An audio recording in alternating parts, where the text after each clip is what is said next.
Hello everyone, I hope each one of you is keeping safe. तो मैंने ये video upload कर दी है। जैसे मैंने प्रॉमिस किया था, वन पेज नोट्स, एक एक चैप्टर के वन पेज नोट्स आज से अपलोड होना स्टार्ट हो जाएंगे। ठीक है, वीडियो में फर्स्ट चैप्टर क्लास 10th का लिया हुआ है मैंने, क्लास 10th का चैप्टर 1। ठीक है, केमिकल रिएक्शंस एंड इक्वेशंस। आपको पहले ये पेज दिखा दूं। This is the single page. इस पेज में पूरा चैप्टर की एक समरी है, ताकि एंड में आपको सिर्फ ये एक पेज पढ़ना हो, और हर चैप्टर का ऐसे ही एक या दो पेज में पूरा चैप्टर कवर करूंगी, ताकि आपको फाइनल में बहुत एक एक बुक का एक एक पेज ना खोल के देखना पड़े। आपको सिर्फ ये कुछ पेजेस मिल जाए जिससे आप पूरा चैप्टर कवर कर सके, पूरा सिलेबस जल्दी तैयार कर सके। ठीक है, तो फाइनल में जरूर ध्यान रखना कि आप ये, अगर आपके चैप्टर की तैयारी हो गई है तो ये वाली वीडियो जरूर देखो, और ये वाला पेज अपने पास संभाल के रख लेना। पेज आपको मैं बता दूंगी टेलीग्राम चैनल पे कैसे कैसे मिल जाएगा। ठीक है, तो ये है first chapter, chemical reactions and equations. Quick revision रहेगी इस चैप्टर की, तो मैं कोशिश करूंगी वीडियो छोटी ही रहे, ताकि आप समराइज फॉर्म में पूरा चैप्टर समझ सके। तो इसमें पहली चीज क्या है? पहली चीज है कि हम बैलेंसिंग कैसे करते हैं। तो बैलेंसिंग वाली मैं अलग से वीडियोस बना चुकी हूँ, हाउ टू बैलेंस रिएक्शन। ठीक है, आई होप अब तक आपको क्लियर होगा कि बैलेंसिंग कैसे करते हैं। अगर आप रिवीजन कर रहे हैं तो आपको पता होगा बैलेंसिंग कैसे करते हैं केमिकल रिएक्शंस की। उसके अलावा है कैरेक्टरिस्टिक्स ऑफ केमिकल रिएक्शन। क्या क्या कैरेक्टरिस्टिक्स होती है, किस किस तरह से पता चलता है कि केमिकल रिएक्शन हुई कि नहीं। तो फर्स्ट कैरेक्टरिस्टिक्स है इवोल्यूशन ऑफ गैस। कोई ना कोई गैस इवॉल्व हुई। इसमें आपको एग्जांपल भी दे सकते हैं, ऐसी रिएक्शन जिसमें कार्बन डाइऑक्साइड गैस इवॉल्व हो, या फिर ऐसी रिएक्शन जिसमें हाइड्रोजन गैस इवॉल्व हो। जैसे मैं एक एग्जाम्पल के तौर पे बताऊं तो लेट्स सपोज कोई मेटल है, वो रिएक्ट कर रहा है किसी भी एसिड के साथ। तो आपने रिएक्शन पढ़ी हुई है, बनेगा क्या? कोई भी सॉल्ट, जैसे zinc plus hydrochloric acid give zinc chloride plus hydrogen gas. तो इसमें आप ये वाला एग्जांपल लिख सकते हैं, साथ साथ में एग्जांपल भी बताती रहूंगी। फॉर्मेशन ऑफ पीपीटी मतलब शॉर्ट में लिखे मैंने प्रेसिपिटेट। ऐसी रिएक्शन जिसमें कोई ना कोई प्रेसिपिटेट फॉर्म हो। प्रेसिपिटेट क्या होता है? एक सॉलिड सब्सटेंस जो सेटल हो जाता है at the bottom of the beaker, या जो भी आपकी रिएक्शन वेसल है ना। चेंज इन कलर, कुछ ऐसी रिएक्शंस होती है जो कलर चेंज से पता चलती है। जैसे कॉपर सल्फेट का सोल्यूशन होता है, ब्लू कलर का होता है, जिंक के साथ रिएक्ट करता है, कलरलेस बन जाता है। ये रिएक्शन आप यहाँ लिख सकते हैं। Zinc plus copper sulphate, zinc Zn plus CuSO4 gives ZnSO4 plus Cu। साथ साथ में आपको रिएक्शंस भी बता रही हूँ मैं, ताकि आपकी रिवीजन अच्छे से हो सके। चेंज इन स्टेट, कुछ ऐसी रिएक्शंस होती हैं जिसमें सॉलिड स्टेट से लिक्विड या लिक्विड से गैस बन सकती है। नेक्स्ट है चेंज इन टेम्परेचर। तो चेंज इन टेम्परेचर में दो तरह की रिएक्शंस होती है। शॉर्ट में मैंने यहाँ लिखा है एक्सोथर्मिक एंड एंडोथर्मिक रिएक्शन। ये इनो नहीं होगा, एंडो होगा। ठीक है, एक्सोथर्मिक और एंडोथर्मिक रिएक्शन। ठीक है, तो इसके बाद है ये टाइप्स ऑफ केमिकल रिएक्शंस। ये हो गई types of chemical reaction. Main types क्या होती है इस चैप्टर में, यही है बच्चे। सबसे पहले क्या है कि कैसे कैसे आइडेंटिफाई करते हैं केमिकल रिएक्शन हुई, कैरेक्टरिस्टिक्स ऑफ केमिकल रिएक्शन। उसके बाद क्या है? Types of chemical reaction. 5 main types होती हैं, आपको पता होगा। Combination, decomposition, displacement, double displacement, और लास्ट क्या थी? Oxidation reduction. तो पहले कॉम्बिनेशन देख लेते हैं, साथ साथ में मैंने एक एक एग्जाम्पल भी लिखा है ताकि आपको याद रहे। एक या दो example her type of reaction का जरूर लर्न कर लेना। कॉम्बिनेशन रिएक्शन में क्या है? बर्निंग ऑफ वुड लिख सकते हैं आप, रेस्पिरेशन रिएक्शन लिख सकते हैं। दोनों कॉम्बिनेशन रिएक्शन के टाइप्स है। Next decomposition. डिकम्पोजिशन रिएक्शन के 3 टाइप्स होते हैं, फोटोलिटिक, थर्मोलिटिक और इलेक्ट्रोलिटिक डिकम्पोजिशन। फोटोलिटिक यानी लाइट की प्रेजेंस में, थर्मोलिटिक मतलब हीट की प्रेजेंस में, इलेक्ट्रोलिटिक मतलब इलेक्ट्रिसिटी के प्रेजेंस में। बहुत डिटेल में मैंने ये चैप्टर में वीडियोस में करा हुआ है, प्लेलिस्ट भी देख सकते हैं आप इस चैप्टर की। ठीक है, तो वो डिटेल में ऑलरेडी कवर कर चुके हैं। अभी हम सिर्फ शॉर्ट शॉर्ट में करेंगे, ताकि आपका टाइम भी कम यूटिलाइज हो, और आपको बस ये याद आ जाए कि चैप्टर में क्या क्या चीजें मैंने पढ़ी हुई हैं। ठीक है, तो फोटोलिटिक डिकम्पोजिशन में क्या है? जैसे सिल्वर क्लोराइड डिकम्पोज हो रहा है in the presence of light. आप यहाँ एरो के ऊपर ना लाइट भी लिख सकते हैं, वो ज्यादा आसान हो जाएगा, ताकि पता चल जाए फोटोलिटिक डिकम्पोजिशन है मतलब लाइट की प्रेजेंस में डिकम्पोजिशन है। सिल्वर क्लोराइड टूटता है सिल्वर और क्लोरीन में। डिकम्पोजिशन मतलब टूटना, जब एक सब्सटेंस दो में टूट जाए। आपको याद होगा जब मैंने सारी टाइप्स ऑफ रिएक्शन बताई थी, मैंने बताई थी कॉम्बिनेशन में हम क्या कर सकते हैं, A plus B gives A B, ये हो गया कॉम्बिनेशन। डिकम्पोजिशन क्या होगा? जब ए बी से बना ए प्लस बी, ये हो गया डिकम्पोजिशन मतलब टूटना, ए बी ब्रेक हो गया ए प्लस बी में। डिस्प्लेसमेंट में मैंने बताया था कि जैसे ए बी प्लस सी हो, बनता क्या है? ए सी प्लस बी। तो ऐसी रिएक्शन को मैंने बोला था कि ये रिएक्शन क्या है, डिस्प्लेसमेंट। याद होगा मैंने वीडियोज़ में कवर कर रखा है, जिसको ध्यान नहीं है वो एक बार वीडियो भी चेक कर सकता है। डबल डिस्प्लेसमेंट में मैंने बताया था AB प्लस CD गिव्स, ये क्या इसके साथ रिएक्ट कर जाता है, यानी AD प्लस BC, तो ये बन जाता है AD प्लस CB। तो AD प्लस CB ये मैंने बताया था डबल डिस्प्लेसमेंट, इस तरह की रिएक्शन होती है। और रिडॉक्स रिएक्शंस या फिर ऑक्सीडेशन रिडक्शन रिएक्शंस, ये भी मैं ऑलरेडी बता चुकी हूँ कि क्या होता है कोई भी रिएक्शन जिसमें ऑक्सीजन, कोई सब्सटेंस ऑक्सीजन गेन कर रहा हो या हाइड्रोजन लूज कर रहा हो। ठीक है, पहले ऊपर चलते हैं, थोड़ा सा पहले वाली रिएक्शंस पे बात करते हैं। कॉम्बिनेशन में बता चुकी हूँ, example burning of would and respiration. उसके बाद है, let's just remove all this first, बहुत ज्यादा मेसी हो गया ये, so I am just removing all these annotations। हाँ, तो डिकम्पोजिशन रिएक्शन है फोटोलिटिक की मैंने बात कर ली है, जैसे सिल्वर क्लोराइड की रिएक्शन दिखा सकते हैं, सिल्वर ब्रोमाइड की, सिल्वर आयोडाइड की। याद होगा सिल्वर ब्रोमाइड यूज हुआ था ब्लैक एंड व्हाइट फोटोग्राफी में। थर्मोलिटिक डिकम्पोजिशन में क्या होता है, थर्मोलिटिक मतलब हीट की प्रेजेंस में जो ब्रेक हो। यहाँ बहुत सारी रिएक्शन में मैंने सिर्फ 2 इंपॉर्टेंट रिएक्शन लिखे हैं, बिकॉज ये दोनों में से अक्सर क्वेश्चन पूछे जाते हैं, इसलिए मैंने ये दोनों स्पेशली लिखी हैं।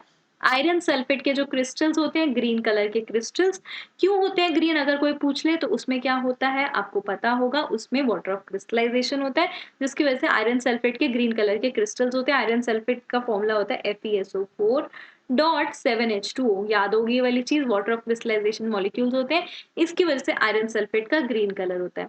ये ब्रेक डाउन होएंगे, FeSO4 ऐसे बनेगा, ये हाइड्रेटेड है मतलब इसमें पानी है, और ये क्या है, एनहाइड्रस मतलब वाटर निकल चुका है, तो इसका ग्रीन कलर चेंज हो जाएगा कलरलेस में, ये होगा ग्रीन, ये होगा कलरलेस। और जब इसको वापस डिकम्पोज किया गया, मतलब वापस और हीट किया गया, तो ये चेंज होगा आयरन ऑक्साइड, सल्फर डाइऑक्साइड और सल्फर ट्राइऑक्साइड में।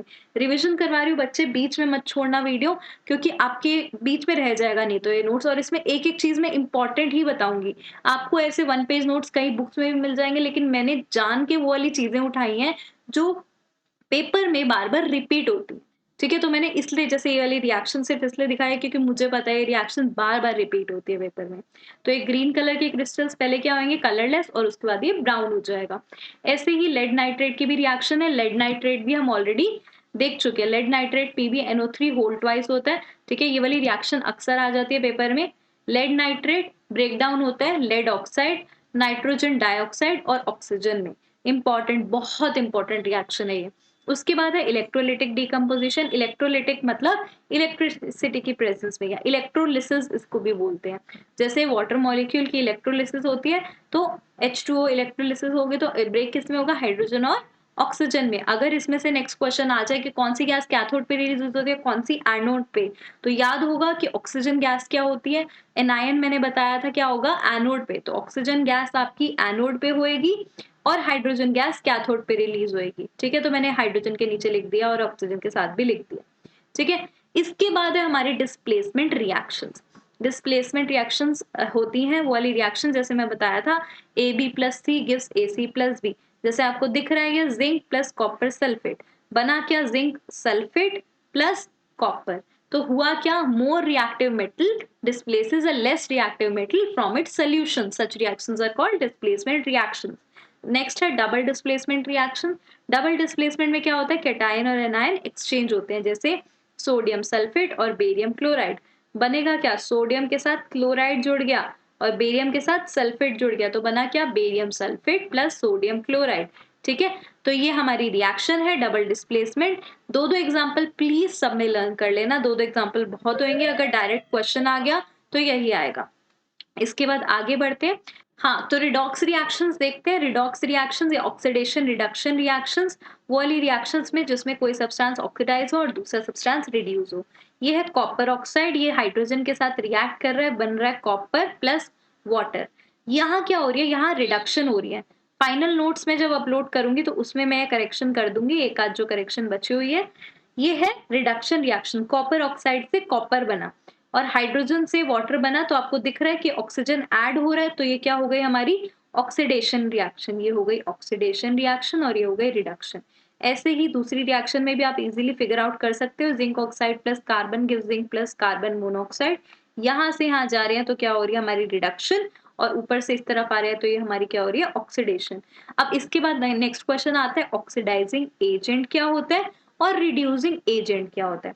तो देखो यहाँ से आपको, अगर मैं इस रिएक्शन की बात करूं तो कॉपर ऑक्साइड से कॉपर बन रहा है, ये हो रही है रिडक्शन। रिडक्शन के जस्ट साथ वाला जिसकी रिडक्शन हो रही है वो होगा हमारा ऑक्सीडाइजिंग एजेंट।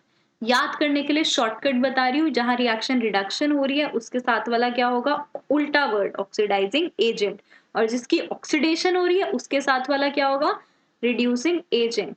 तो हमारा ऑक्सीडाइजिंग एजेंट, ये ऊपर वाली रिएक्शन में क्या हुआ, copper oxide is the oxidising agent, और रिड्यूसिंग एजेंट क्या हुआ, hydrogen is the reducing agent. ठीक है, डिटेल में ऑलरेडी मैं कवर करवा चुकी हूँ। Next is corrosion.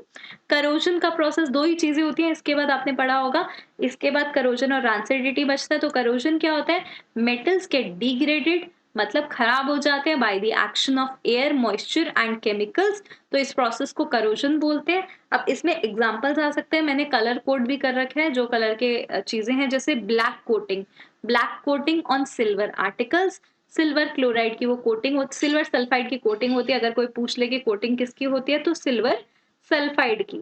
ठीक है, नेक्स्ट इज, ये होगा सिल्वर सल्फाइड का फॉर्मूला Ag2S।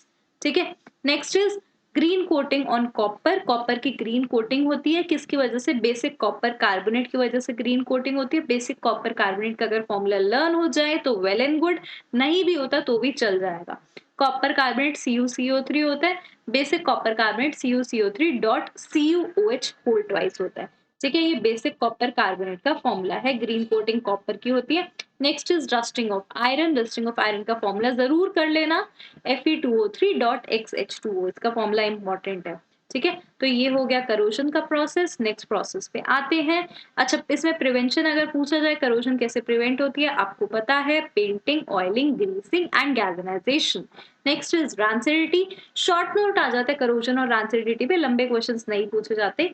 रैंसिडिटी क्या है, unpleasant odour on food material when left in open for a long time, तो वो प्रोसेस रैंसिडिटी कहलाता है। अगेन प्रिवेंशन क्या होती है, कैसे प्रिवेंट किया जाता है, filling packaging material with nitrogen gas. Next question board में कभी कभार आ जाता है, क्यों नाइट्रोजन गैस से फिल होता है, उसका रीजन ये होता है क्योंकि इनर्ट या फिर अनरिएक्टिव गैस है नाइट्रोजन। ठीक है, तो आप लिखेंगे अनरिएक्टिव गैस है नाइट्रोजन, इसलिए नाइट्रोजन गैस से फिल किया जाता है जो पैकेजिंग मटेरियल, चिप्स पैक के पैकेट वगैरह।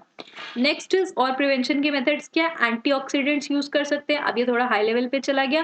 एंटीऑक्सीडेंट्स क्या होते हैं, जो ऑक्सीडेशन का प्रोसेस प्रिवेंट करें, जैसे कि आपके लखमीर सिंह बुक में दे रखे हैं BHA ब्यूटाइल हाइड्रोक्सी एनिसोल, ऐसे करके दे रखे हैं, BHA और BHT दो एग्जाम्पल दे रखे हैं आपके बुक में। एनसीईआरटी में नहीं है ये चीज, तो अगर नहीं लर्न होती तो चल जाएगा, बस ये याद कर लो, यूजिंग एंटीऑक्सीडेंट्स। और थर्ड इज बाय रेफ्रिजरेटिंग और स्टोरिंग इन एयरटाइट कंटेनर्स। तो ये प्रोसेस हो गई कैसे प्रिवेंट होता है रैंसिडिटी का प्रोसेस। तो इसी के साथ हमारा चैप्टर खत्म हो जाता है। आई होप मेरी स्पीड बहुत फास्ट नहीं रही हो, अगर हो तो मुझे प्लीज बता देना वीडियो के नीचे, स्पीड अगर फास्ट या बहुत स्लो जैसे भी लगे। ठीक है, और भी कोई आपके डाउट्स हो तो आप कमेंट करके बता सकते हैं। ऐसे ही मैं हर चैप्टर की वीडियोस, शॉर्ट शॉर्ट वीडियोस ऐसे अपलोड करूंगी। ये हमारा पूरा चैप्टर एक पेज में कवर अप हो गया। ठीक है, अगर वीडियो पसंद आए तो लाइक जरूर कर लेना, बिकॉज ये छोटे से नोट्स बनाने में मेहनत बहुत लगती है। ठीक है ना, तो आपके लिए अगर फ्री में नॉलेज कोई दे रहा है तो प्लीज इतना सा अप्रिशिएट आप अपनी तरफ से कर सकते हो, and do share it with your friends जिनके लिए नोट्स हेल्पफुल हो। एग्जाम टाइम आ रहा है भाई, अपने साथ साथ दूसरों की भी हेल्प करना स्टार्ट कर दो। ठीक है, so we'll meet again in the next video. Until then take care everyone and thank you for watching the video.